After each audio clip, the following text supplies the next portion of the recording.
सभी सुनने वालों को सादर प्रणाम। प्रिय छात्रों, आज का विषय नाथ संप्रदाय एवं साहित्य है। थोड़ा यह विषय उलझा हुआ है क्योंकि इसके प्रामाणिक ग्रंथों का अभी अभाव है।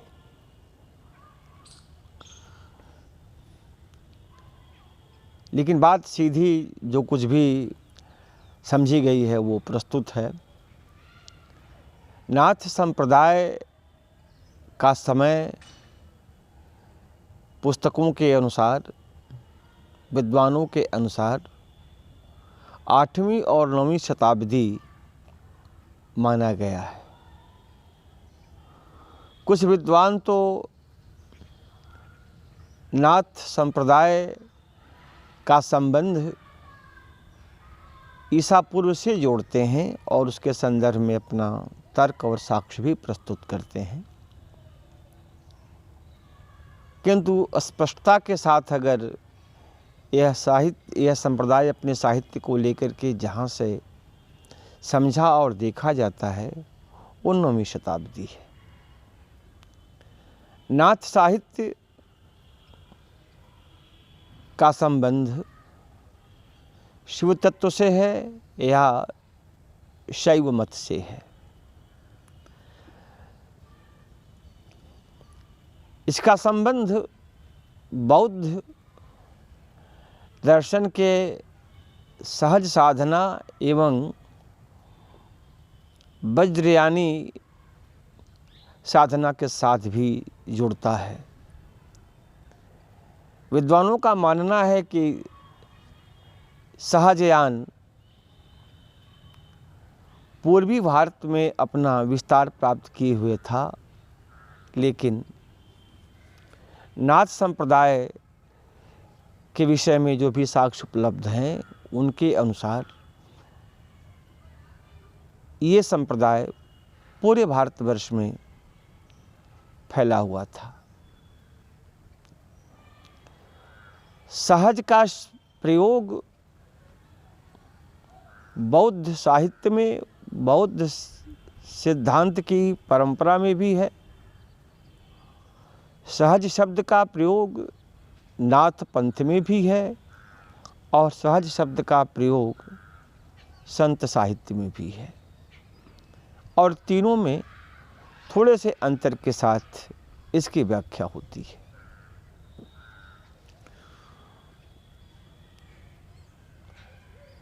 नाथ साहित्य के सबसे बड़े पुरस्कर्ता या उद्भावक या उद्भाषक गोरक्षनाथ माने जाते हैं।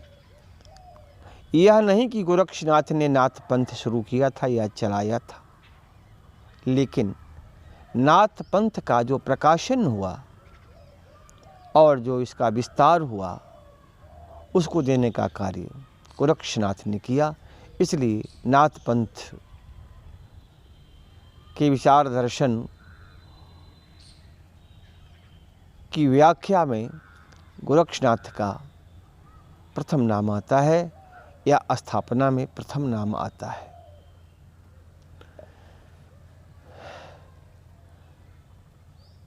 साहित्य को देखने के बाद और 9वीं शताब्दी के अनेक संप्रदायों को देखने के बाद ये लगता है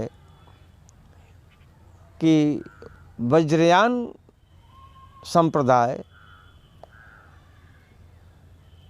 प्रचार खूब पाया था और उसमें प्रतिभावान सिद्ध हुआ करते थे या सिद्ध थे।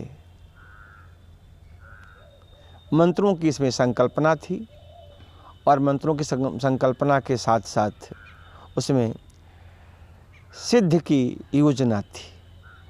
पुनः एक बात, सिद्ध शब्द का प्रयोग वज्रयान यानी कि बौद्ध विचारधारा में भी हुई। नाथ पंथ में भी सिद्ध शब्द का प्रयोग किया गया और संत साहित्य में भी सिद्ध का प्रयोग मिलता है या सिद्धों का नाम आता है या सिद्ध कहा जाता है। ये इस बात को प्रमाणित करता है कि नाथ पंथ अपने पूर्ववर्ती वज्रयान और परवर्ती संत साहित्य दोनों को प्रभावित करता है। यानी कि निश्चय ही नाथ संप्रदाय में प्रतिभावान दार्शनिक थे। वज्रयान में वामाचार की बहुलता थी, पंचमकारों की इसमें स्थापना थी, मदिरा मैथुन की इसमें प्रासंगिकता थी। लेकिन इसी के समानांतर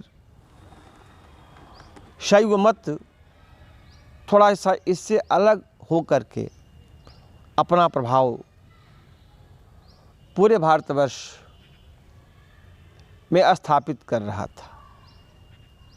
संयोग से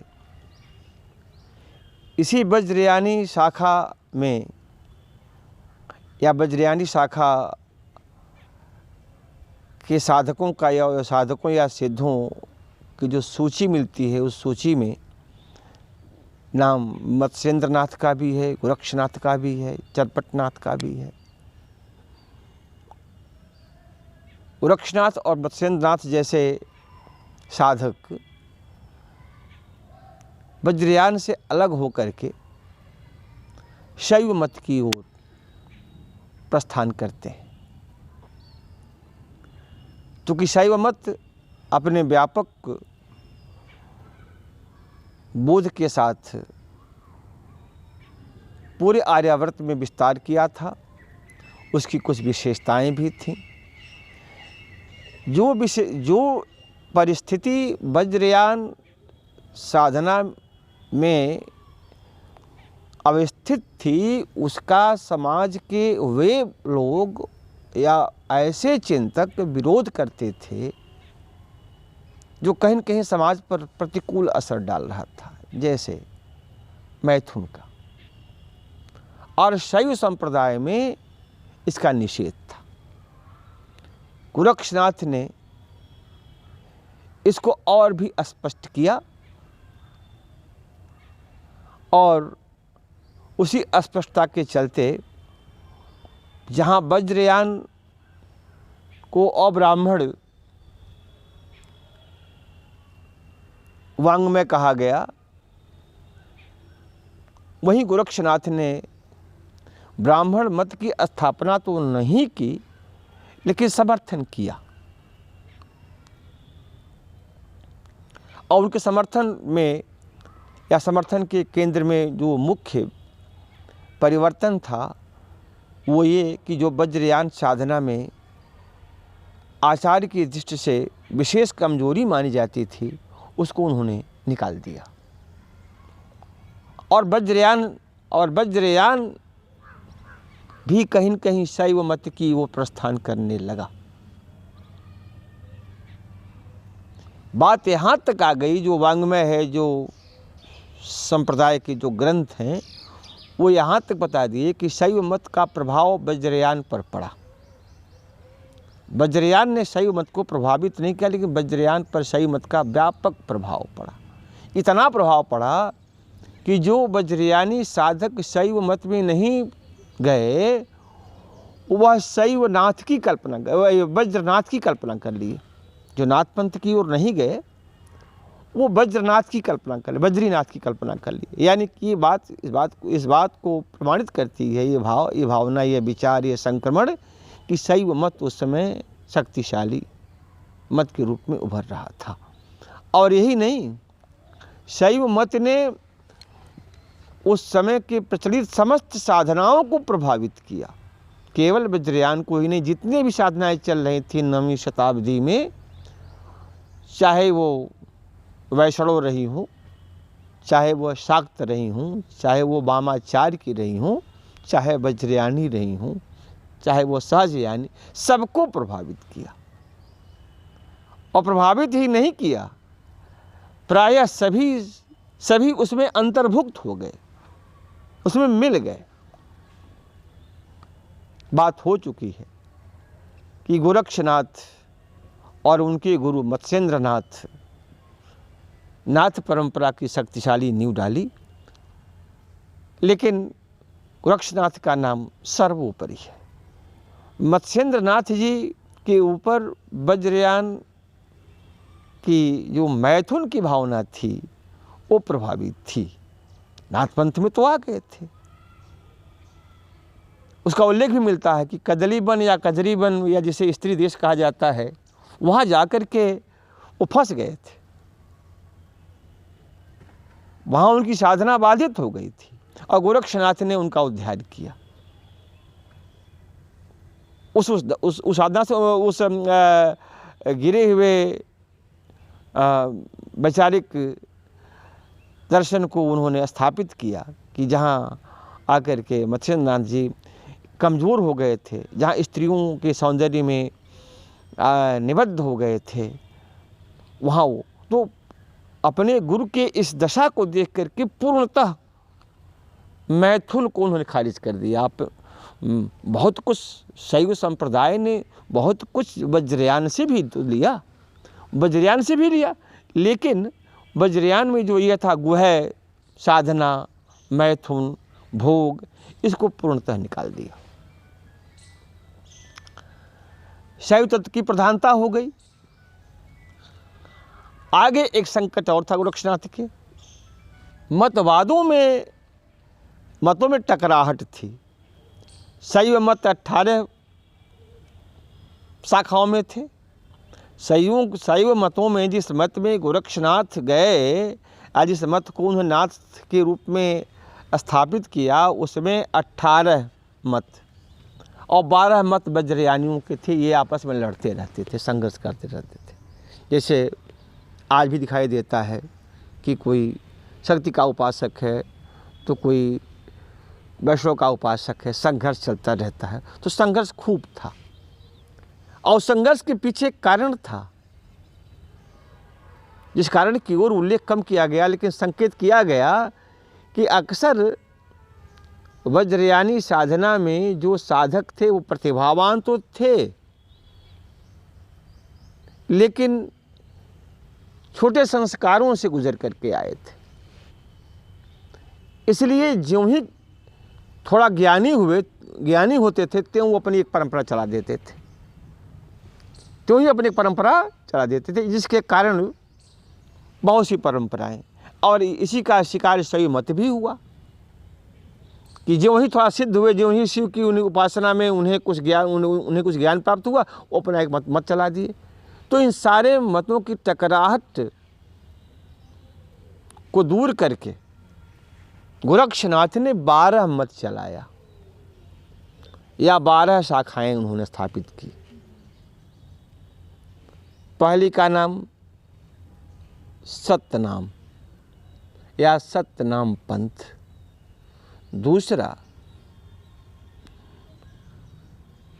दूसरे का नाम धर्मनाथ, तीसरे का नाम राम पंथ, चौथा नटेश्वरी पंथ, पांचवा कन्नड़ पंथ, छठा कपिलानी पंथ, छठा कपिलानी पंथ, सातवां बैरागी पंथ, आठवां माननाथ पंथ, नौवां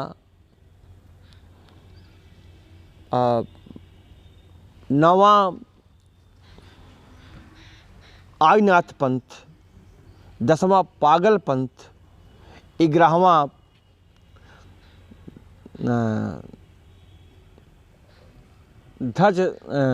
धनंजय तो नहीं है, ध्वज पंथ, और 12वां 11वां ध्वज पंथ और 12वां गंगा पंथ। ये 12 पंथ उन्होंने चलाया और अब इन 12 पंथों को तो उन्होंने चला दिया और 12 पंथों के केंद्र में शिव तत्व की उन्होंने प्रधानता की। 12 पंथ में उन्होंने 12 पंथों के माध्यम से अपने विचारों का प्रसार किया।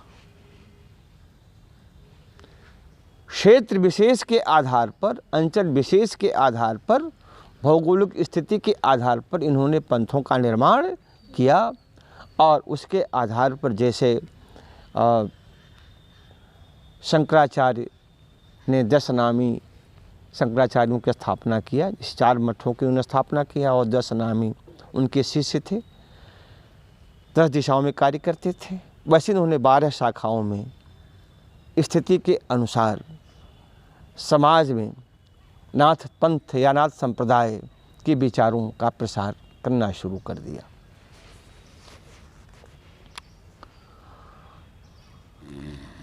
आगे चलकर अपने सिद्धांत को आगे बढ़ाने के लिए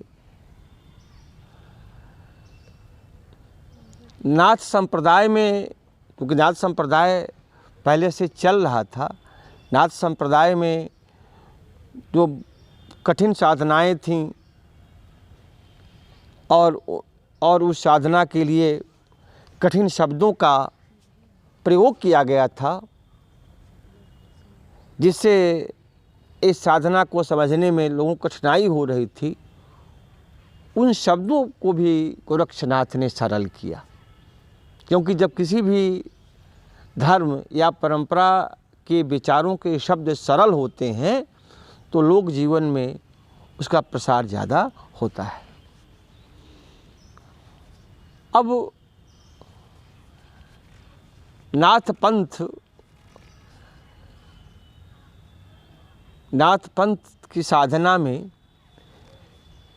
किस सत्य और तत्व की स्थापना होती है, वह क्या रेखांकित करते हैं। योगी यह मानता है कि जो ब्रह्मांड में है वही पिंड में भी है, जो ब्रह्मांड में है वही पिंड में है। सारी की सारी ब्रह्मांड की स्थिति शरीर के भीतर है। शरीर अपने प्रत्यक्ष रूप में तो मरण धर्मा है और मिट्टी है। अपने प्रत्यक्ष रूप में यह मरण धर्मा है, मिट्टी है, यह भोग है और यह विलास है। किंतु इसके भीतर एक और संसार है और उसका एक अलग तत्व है, एक अलग रसायन है। अगर उस रसायन को जीव साधना के माध्यम से उत्पन्न कर लेता, जो शरीर के भीतर ही रसायन है, उत्पन्न कर लेता है, तो वह काल के दंड से परे हो जाता है। जो समय उसके ऊपर प्रभाव नहीं डालता, काल के दंड से अलग हो जाता है और वह ब्रह्मांड में विचरण करता है। वह जरा, मृत्यु और जन्म, मृत्यु और जरा जरा मन बुढ़ापा से परे हो जाता है। इस रसायन की चर्चा जैसे 9वीं शताब्दी में योगियों ने किया, लेकिन इसकी चर्चा पतंजलि ने भी किया है। ईस्वी सन के पहले की बात, पतंजलि ने भी किया। इस रसायन की चर्चा उन्होंने किया है। यानी कि जो 9वीं शताब्दी में समझा जा रहा है उसकी परंपरा 9वीं शताब्दी नहीं है। प्रमाण हो गया ना कि 9वीं शताब्दी ही नहीं है, उसका प्रमाण ईस्वी सन से पहले है। और कब तक है, कहाँ से है, इसीलिए शिव तत्व को आज तत्व माना जाता है। शिव तत्व को आज तत्व, उन्हें आदिनाथ माना जाता है। गोरक्षनाथ ने 9 नाथों की कल्पना किया है या 9 नाथों की स्थापना किया है। उनकी मान्यता कि आठों दिशाओं में 8 नाथ हैं, बीच में आदिनाथ हैं जो शंकर हैं। आठों दिशाओं में 8 नाथ हैं और बीच में शिव है। अब इस संदर्भ में बहुत सी चर्चाएं हैं, लेकिन इसको यहाँ अब ख़त्म करना है। अब आते हैं हम नाथ शब्द का अर्थ क्या है। यह तो स्पष्ट हो गया कि शिव तत्व की प्रधानता है और वज्रयान का जो मैथुन और गुह्य साधना है उसका इसमें विरोध है। वज्रयान स्वयं नाथ संप्रदाय से, शिव संप्रदाय से क्या हुआ, प्रभावित हुआ और इसके जो प्रतिभावान साधक थे वो साधक ही शैव तत्व को नाथ संप्रदाय में क्या नया संप्रदाय के रूप में चलाया। अब नाथ का अर्थ क्या होता है। हम अपने जीवन में नाथ शब्द का प्रयोग करते हैं। नाथ शब्द का अर्थ मुख्य रूप से रक्षक और शरणदाता के रूप में किया जाता है। रक्षक और शरणदाता के रूप में किया जाता है। इसका उल्लेख अथर्ववेद और तैत्तिरीय ब्राह्मण संहिता में मिलता है। महाभारत में नाथ शब्द का अर्थ स्वामी या पति के रूप में किया जाता है। स्वामी और पति के रूप में किया जाता है। और भी चर्चाएं इसमें हो सकती हैं, लेकिन सीधे इस संप्रदाय की विशेषता पर आते हैं। योगी यह मानता है, नाथ योगी यह मानता है कि इसी पिंड में ब्रह्मांड है, शक्ति इसी के भीतर है। बहुत से ग्रंथों में चर्चा है, कथाओं में चर्चा है कि योगी चमत्कार से भरा हुआ था। योगी चमत्कारों के घर माने जाते थे। वो बैठे बैठे उठ जाते थे, बैठे बैठे उठ जाते थे, या प्रकृति के सामान्य संचालन पर वो अपना अधिकार कर लेते थे। यानी कि योगियों का चमत्कार 9वीं 10वीं 11वीं 12वीं शताब्दी में, 13वीं शताब्दी में खूब था। यहाँ तक कि योगियों से समाज में भय भी था, डर भी था। योगियों के सामने लोग अपने युवा पुत्रियों को नहीं जाने देते थे। हालांकि ये उसका विरूप पक्ष है, खराब पक्ष है, लेकिन योगी में ये सामर्थ्य था, वो सामर्थ्य यह रहा है कि वो किसी भी घटना में परिवर्तन कर सकता है, क्योंकि वो काल के दंड से क्या हो परे, साक्षात तो वो शिव है। अब इस साधना का स्वरूप क्या है। नाथ पंथ में जो योग है, वज्रयान में पंचमकार का योग है और नाथ संप्रदाय में हठ का योग है। हठ योग, हठ माने बलपूर्वक साधना, शक्तिपूर्वक साधना। लेकिन योगी हठ शब्द में 2 शब्द ह और ठ, ध्यान देने की बात है। वो ह का अर्थ कहते हैं सूर्य और थ का अर्थ कहते हैं चंद्रमा। सूर्य और चंद्रमा का सम्मिलन मलिक मोहम्मद जायसी ने इसका बहुत सुंदर रूपक प्रस्तुत किया है। हठ का, सूर्य का अर्थ प्राणवायु से है, इस वायु को हम ग्रहण करते हैं, और चंद्र का अर्थ अपान वायु से। इन दोनों का नियंत्रण योग में प्रमुख होता है। इन दोनों के नियंत्रण से शरीर के भीतर का जो रसायन है वो जन्म लेता है। इसी को ईड़ा और पिंगला भी कहा गया है। ईड़ा सूर्य, पिंगला चंद्रमा कहा गया है। ईड़ा और पिंगला ये सांस लेने के 2 मार्ग हैं, 2 नाड़ियां हैं। महत्वपूर्ण बात बता रहा हूं। और इन नाड़ियों पर जब अधिकार कर लेता है व्यक्ति साधक तो वो हवा जो होती है, वो हवा जब इड़ा और पिंगला को नियंत्रित कर लेता है तो वो जो वायु जाती है उस वायु के निकलने का जो स्थान, वो वायु निकलने का स्थान ढूंढती है। ऐसे में दोनों नाड़ियों के बीच में जो सुषुम्ना नाड़ी जो सोई हुई है, जो हमारे शरीर के भीतर है, जिस नाड़ी या जिस मार्ग के सहारे कुंडलिनी जागृत होकर के सहस्त्रार्ध में जाती है।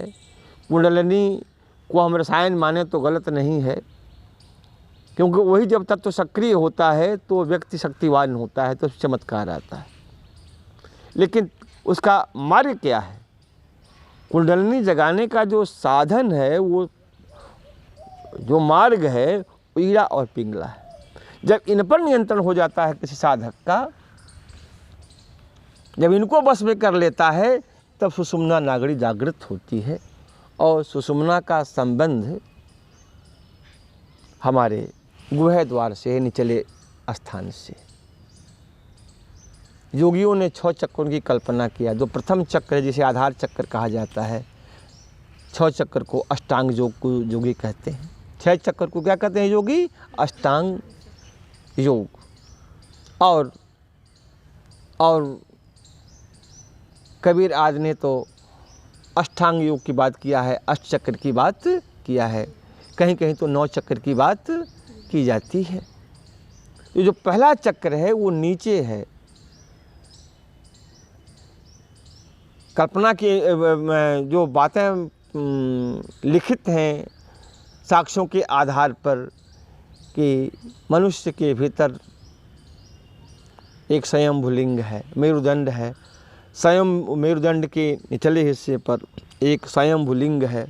उस स्वयंभुलिंग में कुंडलिनी 3.5 वलयों में घेर करके अधोमुखी है नीचे की तरफ। जब तक उस कुंडलिनी का सर्पणी का मुख नीचे रहता है, तब तक वीर्य आदि बाहर निकलते रहते हैं। वासना पर नियंत्रण नहीं होता है, व्यक्ति का शक्ति पर अधिकार हो नहीं पाता है।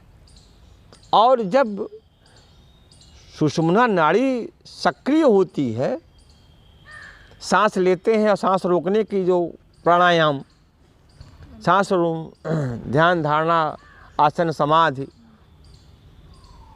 की प्रक्रिया में आते हैं, जब यह शक्तिवान होता है तो तब वो सुषुम्ना नाड़ी, और सुषुम्ना नाड़ी का संबंध कहाँ से है? नीचे से है। इसी को विद्वानों ने क्या कहा? सरग दुआरी, कि स्वर तक जाने का मार्ग, स्वर्ग तक जाने का मार्ग जो भोग का स्थान है, वही योग का भी स्थान है। जो स्थान किसका है? भोग का है। जब वो भोग का स्थान बंद होता है तो योग की जो द्वारिका होती है खुल जाती है। हवा हमारे आधार चक्र में लगातार साधक हवा लेता है, इड़ा और पिंगला के माध्यम से रोकता है, और जब हवा रुकता है तो कुंडलिनी क्या होती है? जो नीचे की तरफ होती है ऊपर की तरफ आती है। और जब उसका मुख ऊपर की तरफ होता है तो जो ऊपर का जो मार्ग है, जो सुषुम्ना नाड़ी का जो दरवाज़ा है, वह एक पतली सी झिल्ली है, उसी पर वो कुंडलिनी जोड़ मारती है। और जब वो फटता है तो चूँकि जब हवा यहाँ इकट्ठा होगी तो उसमें हवा के बीच में रहने वाली हर वस्तु क्या होती है? घूमती तैरती रहती है, और हवा बाहर निकलने की कोशिश करती रहती है। जहाँ कमज़ोर जगह होती है तोड़ देती है। तो कुंडलिनी उसी स्वर्ग द्वारी के माध्यम से कहाँ चढ़ती है? ऊपर। आधार चक्र, स्वाधिष्ठान चक्र, मणिपुर, आधार चक्र के बाद मणिपुर चक्र, स्वाधिष्ठान चक्र, अनाहत चक्र, आज्ञा चक्र, और होते हुए सहस्त्रार्ध। 68 ये रसायन है, ये कुंडलिनी जागरण है। इसी सिद्धांत पर नाथ संप्रदाय चलता रहता है। योगी यह कहता है कि योगी असल में वह है जो संसार में रहते हुए संसार की वस्तुओं से क्या हो? निर्लिप्त हो। संसार में रहते हुए संसार की वस्तुओं से, संसार के सारे सौंदर्य से वह निर्लिप्त हो। बड़ा गलत समय फ़ोन कर दिया।